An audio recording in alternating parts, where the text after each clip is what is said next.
법정이 너무 핫합니다. 너무 많은 사람들이 낙찰을 받아가시고 단체로 와서 물건을 입찰에 참여를 하시고 부동산 폭락한다고 하는데, 제가 느끼는 현장은 난리도 아니다. 5일장 도깨비 같습니다. 너무 핫해서 제발 좀 어려워졌으면 좋겠습니다. 2억 원 싸게 낙찰 받았네요. 진짜 괜찮은 거죠.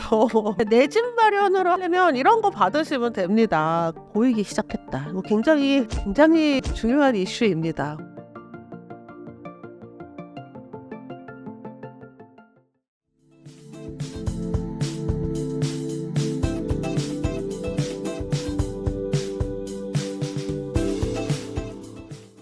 반갑습니다. 나는 돈이 없어도 경매를 한다의 저자 이현정입니다. 이번 주에도 법정이 너무 핫합니다. 요즘 부동산이 안 좋다는 얘기가 많은데 경매 시장 분위기는 어떤가요?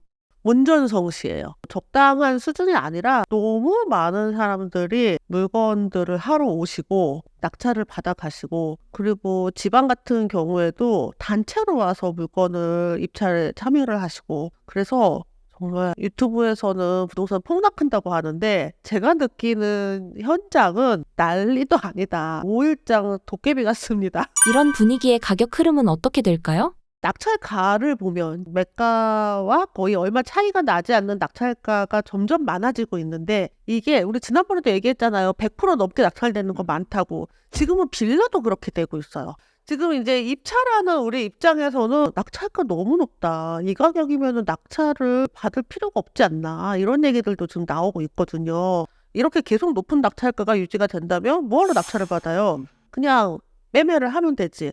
그래서 여기에서 매매 시장으로 넘어가는 분들이 이제 계십니다. 아마 계속 우리 멤버님들 중에서도 계속 입찰에 참여하다가 일반 매매를 하신 분들이 계속 나오고 있어요.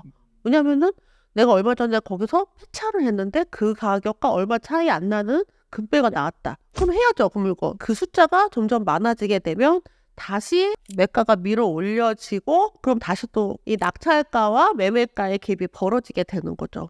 부동산 시장이 어렵다 하는데 경매는 너무 핫해서 제발 좀 어려워졌으면 좋겠습니다.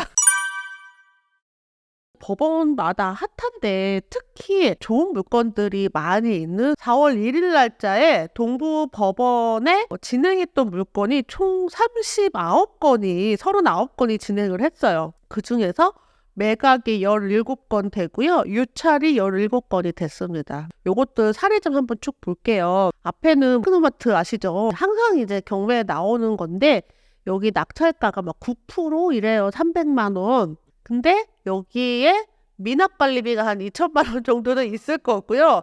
그래서 아주 오랫동안 테크노마트가 그냥 한 번씩 나오고 있습니다. 그래서 일반인들은 관심을 가지고 있지 않죠. 유물권 낙찰 받으시는 분들은 거기서 뭐 진짜로 장사를 하시거나 아니면은 주소지가 필요하신 분들만 하고 있어요. 방이동에 있는 이 빌라가요, 감정가가 3억 4,900이었고, 그리고 유찰을 계속해서 12%에 4,100만 원의 낙찰을 받았거든요. 이거 뭐 문제가 아주 심각한 거예요. 12차까지 유찰이 됐는데요. 이거 보니까 근생이에요, 근생. 빌라의 근생이라는 것들이 있는데, 원래 이제 빌라는 주거를 하기 위해서 지은 건물인데 층수를 조금이라도 이렇게 높이고 한 칸이라도 더 만들기 위해서 1층이나 2층을 근생으로 허가를 받습니다. 근데 얘는 원래 태생이 주택이 아니기 때문에 주거용으로 쓰면 안 되거든요. 근데 얘는 주거용으로 쓰고 있어서 불법 건축물로 판단이 되는 거죠. 대출도 안 나옵니다. 주택담보대출이 안 나와요. 상가로 보고 대출이 나와야 되는데 주거용으로 쓰고 있기 때문에 방백이 들어가고 하여튼 곤란한 물건인데요. 그것보다 더한 거는 임차인이 2억 2천만 원의 선순위 임차인이 있거든요. 그러니까 이 물건을 4,100만 원 낙찰받았으니까 선순위 임차인의 보증금을 인수하게 되면 2억 6,100만 원의 낙찰을 받은 거죠. 그래서 2억 6,100만 원어치의 가치가 있는가. 거기에다가 근생이고 일반적으로는 잘 안 받는 물건입니다. 근데 낙찰자가 어떻게 잘 처리를 할지 나중에 한번 지켜보고 싶은 물건이에요. 좀 곤란한 물건을 낙찰을 잘 받으셨는데 나중에 보셔야 되겠습니다. 위례 신도시 송파 푸르지오 85%에 낙찰이 됐네요. 감정가가 18억이었고요. 낙찰가가 15억 6,300인데요. 여기가 이제 매물이 17억 5천 정도에 있어요. 그러니까 지금 최저 매물이 17억 5천이고 낙찰가가 15억 5천이니까 2억 원 싸게 낙찰 받았네요. 진짜 괜찮은 거죠. 내 집 마련을 하려면 이런 거 받으시면 됩니다. 그리고 얘는 층도 잘 받으셨네요. 여기에 대지권 미등기라고 있죠.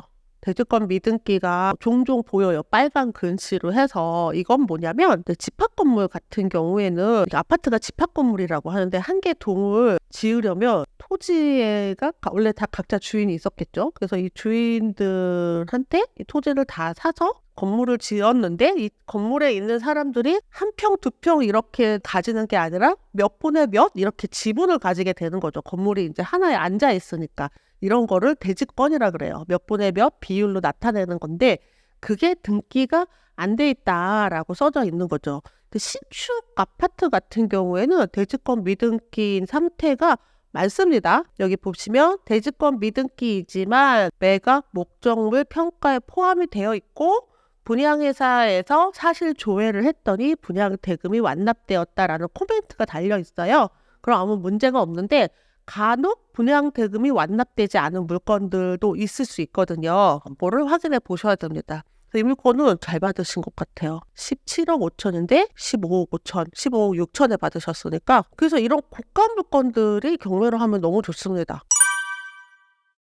행당동의 신동아 102%에 낙찰이 됐어요. 지금 제가 동부법원 물건 낙찰된 것만 쭉 보고 있는 건데요. 조회수가 너무 많아서 이거 너무 낙찰가 높겠다라고 생각을 했는데 역시나 낙찰가가 한 번 유찰이 돼서 6억 8,400만 원 최저가였는데 실제 낙찰가는 이전 회차의 감정가를 넘어서서 낙찰이 된 거죠. 그래서 8억 7,200. 다소 높지 않나? 라는 생각이 듭니다. 게다가 1층이거든요. 1층인데 살짝 높았다. 그래서 이렇게 아파트 같은 경우는 이거 꼭 갖고 싶다 하시는 분들은 이렇게 높은 가격으로 막 낙찰을 받습니다. 다른 물건들도 84%, 85% 이렇게 낙찰이 됐는데요. 암사동에 있는 한솔 아파트 한번 볼까요? 네, 84제곱 32평형 물건이고요. 3층인데 낙찰가가 8억 2천만 원이에요. 84%인데 이게 이제 실제 매물은 9억 4천 하거든요. 한 1억 2천 저렴하게 받았네요. 10% 좀 더 싸게 받은 것 같아요. 근데 다만 3층이니까 기준층보다는 조금 저렴해도 괜찮겠다. 서울 아파트 이렇게 10% 저렴하게 받으면 20억짜리는 2억, 10억짜리는 1억 정도 저렴하게 받으면 꽤 만족스럽지 않나 싶습니다. 근데 이제 서울만 이런 게 아니라 경기도도 지금 점점 내려가고 있는 거죠. 빌라도요. 거여동에 있는 빌라. 감정가가 얼마예요? 3억 4백이거든요. 얘는 1997년생이에요. 되게 오래됐죠. 근데 얘가 낙찰가가 2억 7,300? 69만 9천 원. 근데 2등하고 거의 얼마 차이 나요? 이거 4만 원 차이 나네. 5만 원 차이가 나네요. 아슬아슬했다. 90%까지 낙찰가가 꽤 됐어요. 이게 거여동에 있는 곳이라 아마 이제 오래된 빌라이고 해서 나중에 개발을 염두에 두었을 수도 있고요. 또 전세가도 나쁘지 않을 것 같습니다. 근데 역시 낙찰가는 저렴하지 않다. 광장동에 있는 빌라가 100%를 넘었습니다. 이 물건이 위치가 너무 좋아요. 건물도 너무 깨끗하고요. 건물 보시면 2층이고요. 건물도 깨끗한데 위치가 어디냐면 광나루역에서 바로 옆에, 그러니까 여기 새로 신축하고 있는 아파트가 이쪽 포지스 한강 아파트 내년에 입주 예정인데요. 여기에서 한강 뷰가 다 되는데 바로 옆에 있는 빌라입니다. 그래서 위치가 정말 좋죠. 한강으로 산책 나갈 수 있어요. 그리고 광나루역까지 걸어갈 수 있고 위치가 너무 좋기 때문에 많은 사람들이 관심을 가졌었어요. 그래서 낙찰가가 3억 707만 원. 이 인근에 이 정도 되는 빌라가 3억이 채 안 되는 걸로 알고 있는데 다소 높지 않은가. 실수요자라면 1,000만 원, 2,000만 원 더 내고 내가 살고 싶은 집에서 살아야겠다 생각할 수는 있을 것 같아요. 근데 감정가보다 더 높은 가격으로 낙찰을 받았다는 거. 근데 2등도 역시 감정가를 넘어섰어요. 자그마치 28명이 들어왔고요. 그래서 이제 서울에 있는 괜찮은 빌라도 100%가 넘어서는 것들이 보이기 시작을 한 거죠. 물건은 너무 좋습니다. 그래서 조회수가 너무 많아서 앞으로 이 물건이 높은 가격으로 낙찰될 거라는 걸 알고 있었어요. 밑에 구이동에 있는 빌라도 얘는 이제 신권에 낙찰을 받아 가셨어요. 그래서 지금은 빌라도 100%가 넘어서는 이런 낙찰들이 보이기 시작했다. 이거 굉장히 중요한 이슈입니다. 요즘 빌라들은 폭락한 가격에 낙찰이 된다는데 사실이 아닌가요? 그런 물건도 있어요. 입찰할 수 없는 물건들도 있어서 3, 40%가 아니라 감정가 대비 1%까지 계속 유찰이 되는 물건들도 있거든요. 근데 그 물건은 우리가 할 수 있는 물건이 아니에요. 거기에 있는 임차인들이 권리가 있는데 그 권리를 다 갖고 있어요. 낙찰을 받으면 그분들의 보증금을 인수해야 되는 거예요. 근데 집의 가치보다 이분들의 보증금이 더 크면 입찰자는 입찰하면 안 됩니다. 그럼 문제없이 괜찮은 물건들은 낙찰가가 많이 높아진 상태인가요? 네, 그중에서도 가치가 있는 위치도 좋고 방금 물건처럼 뭐 계속 가지고 있어도 여기는 한 10년 가지고 있어도 괜찮을 만한 위치거든요.